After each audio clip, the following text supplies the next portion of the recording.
député Cheikh Ahmed Tidiane Youm, vous avez la parole.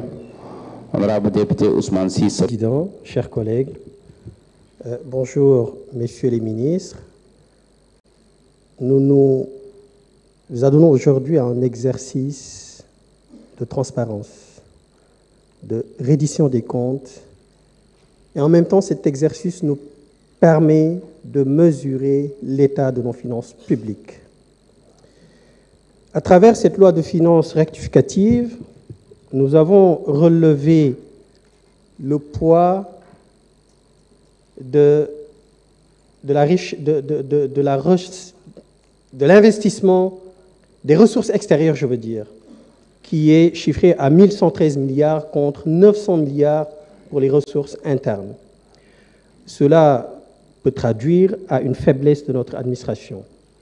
Même si à travers la loi de finances initiale 2025, vous avez parlé, ou vous nous avez annoncé des réformes au niveau fiscal, mais les réformes annoncées manquent de mesures concrètes pour leur mise en œuvre. Et nous avons vu dans un passé récent que de telles annonces, nous avons relevé un retard dans la mise en œuvre de telles mesures. Donc, il serait bien, Monsieur le ministre, que vous nous précisez les mesures précises, concrètes, qui seront mises en place pour la mise en place des réformes que vous avez annoncées, comme la rationalisation de l'exonération fiscale.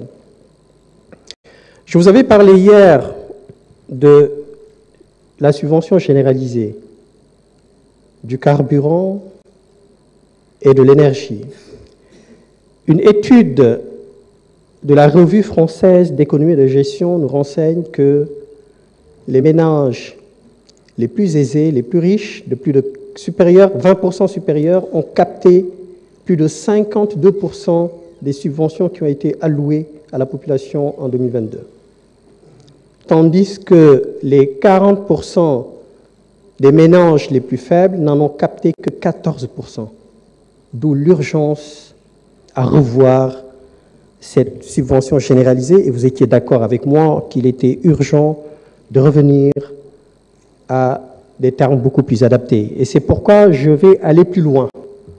Concernant la subvention énergétique, c'est vrai que le rapporteur nous précisait que vous allez recourir au service des institutions internationales, mais moi je pense qu'on peut rester au niveau local, comme l'a précisé un des parlementaires.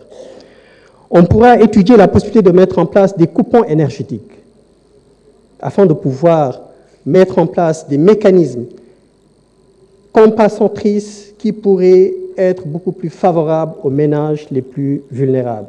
Des coupons énergétiques, et les bénéficiaires seront sélectionnés à travers le registre national unique.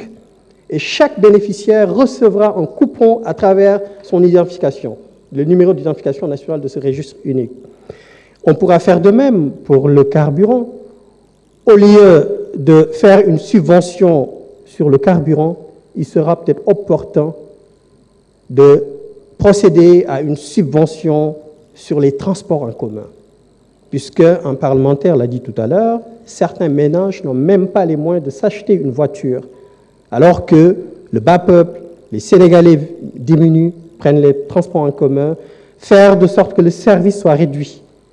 Et ce qui pourra faciliter, réduire la congestion et atténuer la pollution. Donc c'est effectivement quelque chose qu'il faudra peut-être approfondir, y réfléchir. Je finirai par la nécessité pour le Parlement, et je m'adresse au bureau de cette Assemblée nationale, à travers son président, en prenant en considération les dispositions de l'article 32 bis, qui précise qu'il peut être institué, sur proposition du bureau, un comité d'évaluation des politiques publiques. Lors du marathon budgétaire, certains ministres, pour ne pas dire tous les ministres, ont manifesté leur volonté de vouloir travailler de façon étroite avec les parlementaires, à travers les commissions respectives. Donc il serait nécessaire, Monsieur le Président, avec votre bureau, de mettre en place ce comité d'évaluation des politiques publiques qui sera que bénéfique pour nos concitoyens et pour l'exécutif. Merci pour votre attention. Merci beaucoup, honorable Cheikh Tidiane Youm. Donc, honorable Ousmane Ciss, vous avez la parole. Honorable Guimo Souaré se prépare.